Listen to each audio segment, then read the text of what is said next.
Hello, all my dear students. Assalamu alaikum. Hope you are well by the grace of Allah. Today, I welcome you all to our new academic channel, that is Ample Learning Center. Yes, Ample Learning Center এর পক্ষ থেকে সবাইকে সুস্বাগতম। আজকে আমার প্রথম ইংরেজি class. আজকের ক্লাসে আমি চাচ্ছি যে খুবই সহজ সুন্দর একটা বিষয় নিয়ে আলোচনা করব। তা হলো ট্যাগ কোশ্চেন। আশা করি এই ক্লাসটি শুরু থেকে শেষ পর্যন্ত উপভোগ করলে ট্যাগ কোশ্চেনের A to Z এমনভাবে ক্লিয়ার হবে যাতে এই আইটেমে পাসে পাস পাওয়া যায়। আশা করি ক্লাসটি উপভোগ করবেন। মাত্র 10-15 মিনিট ধৈর্য ধরে থাকলে 5 নম্বরে একটা বাজিমাত হয়ে যাবে। তো দেখতেই পাচ্ছ আমাদের বিষয়ের নাম কি আজকে ট্যাগ কোশ্চেন। খুবই সহজ একটি আইটেমটি শুরু করার পূর্বে আমাদের যা জানতে হবে তা হলো ট্যাগ কোশ্চেন কি। নতুন ছাত্র যারা আছো ক্লাস 9-এ পড়ো হয়তো এই বিষয়ে নাও জানতে পারো। ট্যাগ শব্দের আবিধানিক অর্থ হলো জুড়ে দেওয়া, অর্থাৎ বাক্যের শেষে শ্রোতার সম্মতি বা অসম্মতি জানানোর জন্য যে সংক্ষিপ্ত প্রশ্ন জুড়ে দেওয়া হয় তাকেই ট্যাগ কোশ্চেন বলে। কাউকে যখন আমরা কোনো একটা বিষয়ে কিছু বলি তখন সম্মতি আদায়ের জন্য একটা কোশ্চেন করি। যেমন কেউ কার মাকে বলল, মা আজকে আমরা বেড়াতে যাব, কি যাব না? এরকমভাবে কিন্তু আমরা কথা বলার ক্ষেত্রে কথা বলে থাকি। আবার কেউ কাউকে কোনো বিষয় সম্পর্কে বলার পর সম্মতি চাইলো, যেমন চলো ঘুরতে যাই, কি যাবে? এভাবে কিন্তু আমরা বাংলায় অহরহই যে কোনো কথা বলার পরে একটা কোশ্চেন জুড়ে দিই। খাস বাংলায় নারে শব্দটা বলে থাকি আর কি। যাই হোক, আশা করি ট্যাগ কোশ্চেন কী ব্যাপারটা বুঝতে পেরেছ। যেহেতু বাংলায় আমাদের এই ট্যাগ কোশ্চেন বলতে হয়, সেহেতু যদি আমরা ইংরেজি শিখি অবশ্যই ইংরেজিতেও এভাবে বলতে হবে। সুতরাং ট্যাগ কোশ্চেন না শিখলে কিন্তু আমরা ইংরেজি ভাষায়ও দক্ষ হব না। স্পোকেন ইংরেজিতে বিশেষ করে কথা বলতে খুব কষ্ট হবে। তাই ট্যাগ কোশ্চেনটা জানা খুবই জরুরি। তো ট্যাগ কোশ্চেন তৈরি করার যে সাধারণ নিয়ম রয়েছে এটার দিকে আগে খেয়াল করি। ট্যাগ কোশ্চেন তৈরি করার সাধারণ নিয়ম প্রথমেই রয়েছে, কোনো একটা বাক্যকে যখন আমরা ট্যাগ কোশ্চেন করব প্রথমে যে কাজটা করতে হবে তা হলো প্রথমেই বাক্যের অক্সিলারি ভার্বটি বাক্যের শেষে বসাতে হবে। তোমরা সবাই আশা করি জানো অক্সিলারি ভার্বগুলো কি। এটা বেসিক ইংরেজি সবারই জানার কথা, এটা না জানলে হয় না। তো অক্সিলারি ভার্বগুলো হলো am, is, are, was, were, have, has, had, shall, will, can, could, এরকম অনেক অক্সিলারি ভার্ব আছে, তোমরা জানো। এগুলো আশা করি সবাই জানো। তো প্রথমে যে কাজটা করতে হবে তা হলো প্রথমে অক্সিলারি ভার্বটি বাক্যে, যে বাক্যকে ট্যাগ কোশ্চেন করতে হবে সেই বাক্যের অক্সিলারি ভার্বটি বাক্যের শেষে বসাতে হবে। একটু মনে রেখো, কারণ একটু পর যখন আমরা অনুশীলন করব তখন কিন্তু আমাদের অবশ্যই দরকার হবে এই রুলটা জেনে রাখা। অক্সিলারি ভার্ব যদি কোনো বাক্যে না পাওয়া যায়, যেন প্রেজেন্ট ইনডিফিনিট টেন্সে এবং পাস্ট ইনডিফিনিট টেন্সে আমাদের অক্সিলারি ভার্ব অনেক সময় থাকে না, তখন আমাদের নিতে হবে হলো ডু অথবা ডাস অথবা ডিড। পাস্ট টেন্সে ডিড নিতে হয় এবং প্রেজেন্ট ইনডিফিনিট টেন্সে তোমরা নেবে হলো ডু আর ডাস, নাম্বার ও পার্সন অনুসারে। ওকে, আমি প্রথম রুলটি আবার আলোচনা করব। প্রথমে ট্যাগ কোশ্চেন করার জন্য তোমাদের যা করতে হবে তা হলো প্রথমেই বাক্যের অক্সিলারি ভার্বটি বাক্যের শেষে বসাতে হবে। আর একটু আগেই তোমাদের জানালাম অক্সিলারি ভার্ব কোনগুলো। এগুলো যদি থাকে তাহলে বাক্যের এই অক্সিলারি ভার্বগুলোই বাক্যের শেষে বসাতে হবে। এবং যদি কোনো বাক্যে অক্সিলারি ভার্ব না থাকে তাহলে কিন্তু ডু, ডাস, ডিড বসাতে হবে। প্রেজেন্ট টেন্সের ক্ষেত্রে ডু, ডাস নাম্বার ও পার্সন অনুসারে, ডিড হলো পাস্ট ইনডিফিনিট টেন্সের ক্ষেত্রে। দ্বিতীয়ত যে রুলটি তোমাদের মানতে হবে তা হলো বাক্যটি যদি অ্যাফার্মেটিভ হয়, অর্থাৎ বাক্যে যদি কোনো নেগেটিভ শব্দ অথবা নট না থাকে তাহলে ট্যাগ কোশ্চেন করার সময় তোমাকে একটা নট দিতে হবে। কি দিতে হবে? নট। যদি বাক্যে নট থাকে তাহলে কিন্তু তোমাকে নট দিতে হবে না। এখানে যা লেখা আছে তা হলো, অন্যদিকে বাক্যটি নেগেটিভ হলে বা negative adverb hardly, scarcely, few, seldom, little, barely, nothing, no one, nobody ইত্যাদি থাকলে কিন্তু ট্যাগ অ্যাফার্মেটিভ হবে, অর্থাৎ নট তোমাকে বসাতে হবে না।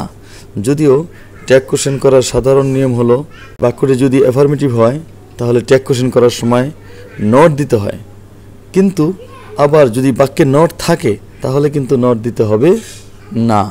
অর্থাৎ এই ওয়ার্ডগুলো থাকলেও বাক্যের মাঝে যদি হার্ডলি, স্কেয়ার্সলি, ফিউ, সেলডম যেগুলো তোমরা দেখতে পাচ্ছ, এই ওয়ার্ডগুলো থাকলেও কিন্তু নট বসবে না, নেগেটিভ হলেও নট বসবে না।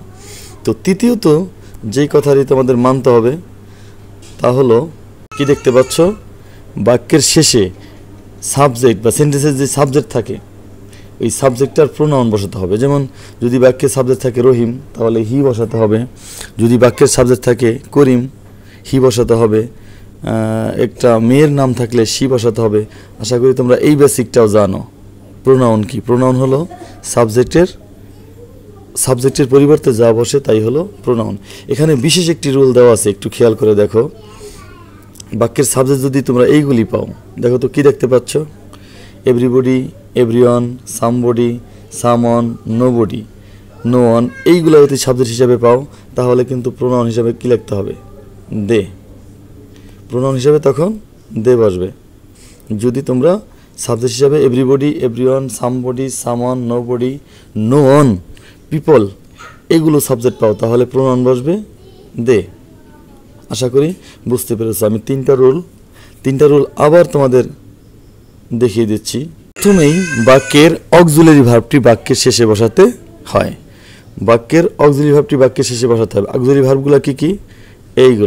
এইগুলো যদি থাকে তাহলে বাক্যের অক্সিলারি ভার্বটা বাক্যের শেষে বসাতে হবে। আর যদি অক্সিলারি ভার্ব না থাকে তাহলে তো আছে আমাদের তিন বন্ধু, ডু, ডাস, ডিড। প্রেজেন্ট টেন্সে ডু, ডাস, পাস্ট টেন্সে ডিড। এবং দ্বিতীয় ক্ষেত্রে তুমি যা করবে তা হলো, বাক্যটি যদি অ্যাফার্মেটিভ হয় মানে হা বোধক হয় তাহলে ট্যাগ কোশ্চেন করার সময় অবশ্যই কি বসাতে হবে? নট বসাতে হবে। অন্যদিকে বাক্যটি যদি নেগেটিভ হয় তাহলে আর নট বসানোর দরকার নেই। মানে নট যদি আগে থেকেই থাকে বাক্যে তাহলে নট বসানোর কোনো দরকার নেই। অবশ্য যদি এই ওয়ার্ডগুলো, এগুলোকে বলা হয় নেগেটিভ অ্যাডভার্ব, যদি এই ওয়ার্ডগুলো থাকে হার্ডলি, স্কেয়ার্সলি, ফিউ, নাথিং, এই ওয়ার্ডগুলো যদি থাকে যা দেখতে পাচ্ছ তাহলেও নট বসবে না। 3 নম্বরে যা করতে হবে আবার মনে করে দিচ্ছি, বাক্যের সাবজেক্টের প্রোনাউন বসে। বাক্যের সাবজেক্ট যদি রহিম হয় হি বসবে, রহিমা হলে সি বসবে, আর কোনো বস্তু হলে অবশ্যই ইট বসবে। এরকম ব্যতিক্রম রুলও রয়েছে, ব্যতিক্রম রুলগুলো শিখতে হবে। এখানে একটা রুল দেওয়া আছে তোমরা দেখতে পাচ্ছ, যদি বাক্যের সাবজেক্ট তোমরা পেয়ে যাও এভরিবডি, এভরিওয়ান, সামবডি, নোবডি, তাহলে কিন্তু প্রোনাউন বসবে দে। এখন আমরা কিছু বাক্যকে এখন ট্যাগ কোশ্চেন করে দেখাবো। এতক্ষণ যে রুলগুলো আলোচনা করেছি 3টা রুল মাত্র মনে রেখেছো। 3টা রুল মনে না রাখলে কিন্তু অবশ্যই একটু সমস্যায় পড়বে। এজন্য তোমাদের 3টা রুল আগে মুখস্থ করে নিতে হবে অথবা যে কোনোভাবে মনে রাখতে হবে। দেখো, যদি এই বাক্যটা ট্যাগ কোশ্চেন করি, আমার রুল মনে আছে, আমি মন থেকে বলছি। প্রথমেই বাক্যের অক্সিলারি ভার্বটি বাক্যের শেষে বসাতে হয়। এই হলো অক্সিলারি ভার্ব, তা কি শেষে বসানো হয়েছে? হ্যাঁ, হয়েছে। তারপর যা করতে হয়, বাক্যটি যদি অ্যাফার্মেটিভ হয় তাহলে একটা নট দিতে হয়। এখানে কিন্তু নট দেওয়া হয়েছে, খেয়াল করছো অবশ্যই। দেখো, এই যে নট দেওয়া হয়েছে সংক্ষিপ্ত রূপে, ইজ নট একত্রে লেখলে ইজেন্ট হয়।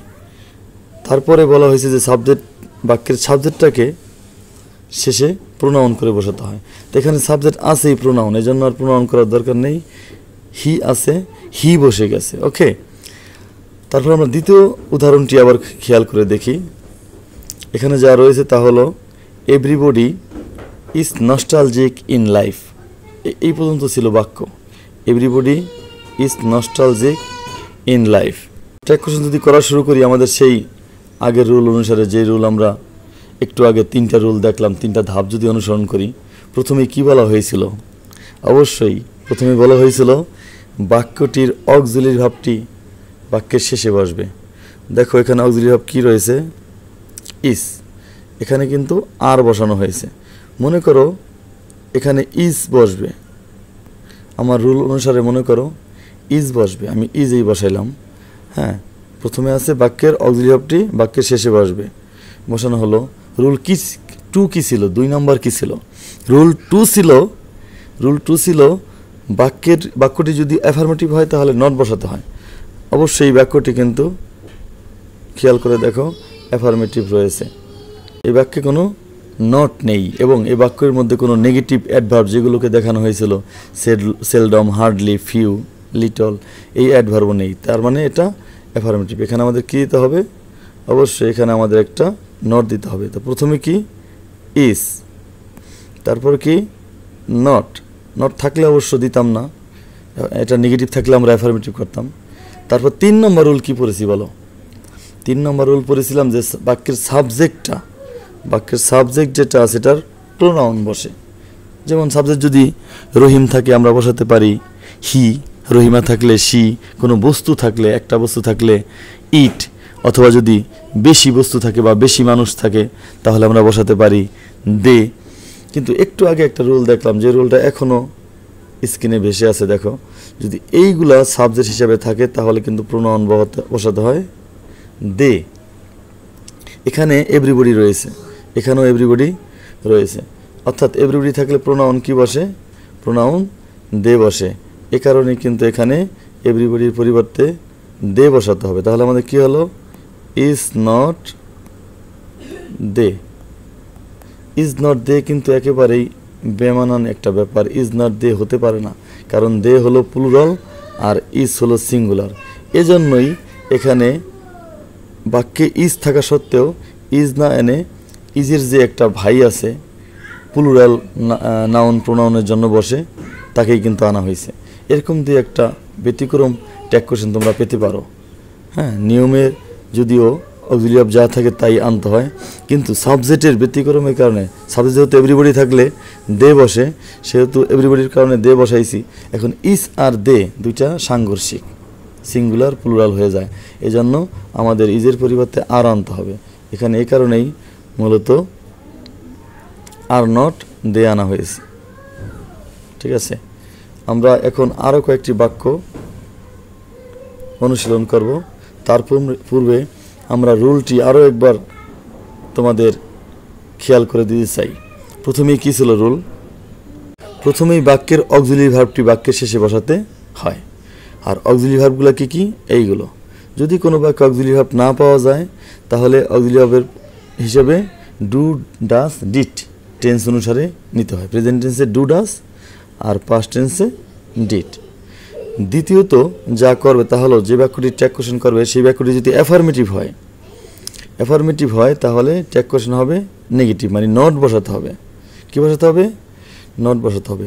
আর যদি বাক্যে আগে থেকেই নট থাকে, অর্থাৎ বাক্যটা যদি নেগেটিভ হয়, অথবা নিচে যেই নেগেটিভ অ্যাডভার্বগুলো রয়েছে হার্ডলি, স্কেয়ার্সলি, লিটল, বেয়ারলি, এগুলো থাকে, তাহলেও নট বসবে না। এগুলো মূলত নটের মতোই কাজ করে, এজন্য নট বসানো যাবে না। তৃতীয়ত 3 নম্বর রুলটা যা রয়েছে, সেন্টেন্সের সাবজেক্ট এর প্রোনাউন বসে।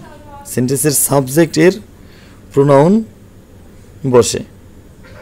এই 3টা রুল, শুধুমাত্র এই 3টা রুল যদি তোমরা মনে রাখতে পারো তাহলে ট্যাগ কোশ্চেনের 95% সমস্যার সমাধান হয়ে যাবে। 95%। কোনো সাবজেক্ট যদি এভরিবডি, এভরিওয়ান থাকে তাহলে দে বসে। তারপরেও আমি আরও কিছু ব্যতিক্রম রুল দেখাচ্ছি, এটা দরকার হতে পারে। ব্যতিক্রম রুল অনেক রয়েছে, তোমরা নিচের দিকে যদি দেখো প্রায় 12-13টি ব্যতিক্রম রুল রয়েছে, কিন্তু ব্যতিক্রম রুল থেকে খুবই কম আসে। আমাদের পরিপূর্ণ প্রস্তুতির জন্য অবশ্যই ব্যতিক্রম রুলগুলো নোট করে আমাদের শিখে নিতে হবে। কিন্তু এই কয়েকটি রুল যা আমি আলোচনা করলাম, এগুলো পারলে ট্যাগ কোশ্চেনের প্রায় 95-90% সমস্যায় সমাধান হয়ে যায়। আর ব্যতিক্রম এই 3টি রুল অবশ্যই জরুরি। 7 নম্বর রুলে ব্যতিক্রম রয়েছে, এটা প্রায় পরীক্ষায় আসে।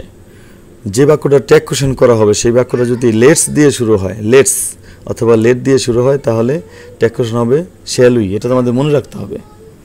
যদি লেটস যুক্ত কোনো ইম্পারেটিভ সেন্টেন্স পাও, কি বললাম? যদি লেটস যুক্ত ইম্পারেটিভ সেন্টেন্স পাও, লেটস অথবা লেটাস, তাহলে অবশ্যই সব ক্ষেত্রে তোমরা শ্যাল উই দিবে ট্যাগ কোশ্চেন। বুঝে না বুঝে শ্যাল উই দিবে। বুঝো অবশ্য আছে, বুঝাচ্ছি না। তারপর যা বলা হয়েছে, বাক্যটি যদি ইম্পারেটিভ হয়, যে কোনো ইম্পারেটিভ সেন্টেন্স, তাহলে উইল ইউ দিবে। ইম্পারেটিভ সেন্টেন্স তো চিনো অবশ্যই, বেসিক তোমরা জানো, বেসিক গ্রামার জানো তার উপর থেকে আমি আলোচনা করছি।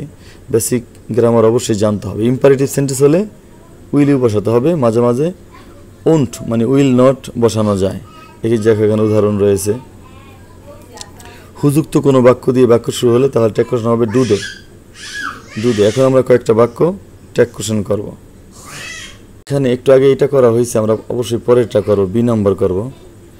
দ্বিতীয় বাক্যে দেখো কোনো অক্সিলারি ভার্ব নেই, কিন্তু আমাদের রুলে কি বলা হয়েছিল, অক্সিলারি ভার্ব না থাকলে কি নিতে হবে, অবশ্যই ডু, ডাস অথবা ডিড নিতে হবে। এটা অবশ্যই প্রেজেন্ট ইনডিফিনিট টেন্স, এই জন্য আমি কি নিলাম, ডু নিয়েছি। হ্যাঁ, এবং নট নেওয়ার কথা দ্বিতীয়ত, প্রথমে অক্সিলারি ভার্ব নেওয়ার পর একটা নট নেওয়ার কথা, কিন্তু রুলের ছিল যদি বাক্যে নট থাকে অথবা নেগেটিভ কতগুলো অ্যাডভার্ব দেখিয়েছি ওই অ্যাডভার্বগুলো থাকে তাহলে নট বসে না। এই বাক্যে কিন্তু ওই অ্যাডভার্বগুলোর মধ্যে একটা অ্যাডভার্ব আছে, seldom, hardly, scarcely, few, little, এগুলো থাকলে নট নিতে হবে না। এজন্য শুধুমাত্র কি নেওয়া হয়েছে, ডু নেওয়া হয়েছে। এবার খেয়াল করো তৃতীয় নম্বর রুল কি ছিল, বাক্যটির সাবজেক্ট বসে, সাবজেক্টের প্রোনাউন বসে। তো উই তো নিজেই প্রোনাউন, এটা প্রোনাউন করার দরকার নেই, উই বসাই দিছি এবং শেষে কোশ্চেন চিহ্ন। এবার আমরা পরেরটা ট্যাগ কোশ্চেন করব। পরের বাক্য রয়েছে the memories of childhood are colourful. মানে প্রথমে আমাদের যা বলা হয়েছিল রুলে, যে বাক্যের অক্সিলারি ভার্বটি শেষে নিতে হবে। তো এখানে আর রয়েছে, যদিও এটা মেন ভার্ব হিসেবে বসেছে, তবু এটাই আমাদের ট্যাগ কোশ্চেনে নেওয়ার মতো অক্সিলারি ভার্ব আমাদের নিতে হবে। নিলাম। 2 নম্বর রুলে কি বলা হয়েছিল যেন, অবশ্যই বলা হয়েছিল যেন একটা নট নেওয়া হয় যদি বাক্যটা অ্যাফার্মেটিভ হয়। এই বাক্যটি অ্যাফার্মেটিভ এবং এখানে কোনো নেগেটিভ অ্যাডভার্ব নেই, সুতরাং নট নিতে হবে। এই যে নট মিলিয়ে নেওয়া হয়েছে, আর নট একসাথে লিখলে আরেন্ট হয়। তারপর কি বলা হয়েছিল, বাক্যের সাবজেক্টের প্রোনাউন বসে। তো এই বাক্যের সাবজেক্ট আছে দ্য মেমোরিজ অফ চাইল্ডহুড।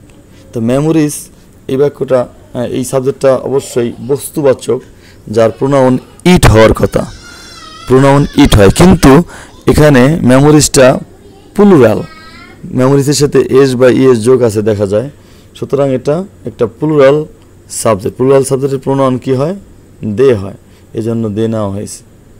আশা করি বুঝতে পেরেছো।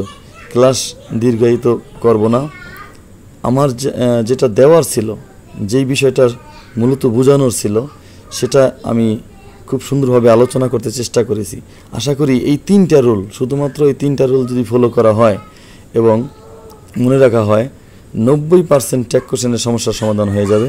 এবং ব্যতিক্রম কিছু নিয়ম যা আমাদের এই শিটে থেকে শিখে নিতে হবে, এখান থেকে শিখে নিলেই তাহলেই 100% ট্যাগ কোশ্চেনে পাসে পাস পাওয়া সম্ভব। আমরা যারা দূর দূরান্তে বা আমাদের কোচিং সেন্টারের কাছাকাছি রয়েছেন সবাইকে আহ্বান করব কোচিং সেন্টারে যোগদান করার জন্য, তাহলে সব বিষয়ের সম্পূর্ণ গাইডলাইন এবং সম্পূর্ণ পিডিএফ এবং সম্পূর্ণ রুলসমূহ পাবেন। সবাইকে স্বাগতম জানাচ্ছি আমাদের একাডেমির ভার্চুয়াল ক্যাম্পাসে এবং আমাদের ফিজিক্যাল ক্যাম্পাসে সবাইকে স্বাগতম। সবাইকে অসংখ্য ধন্যবাদ।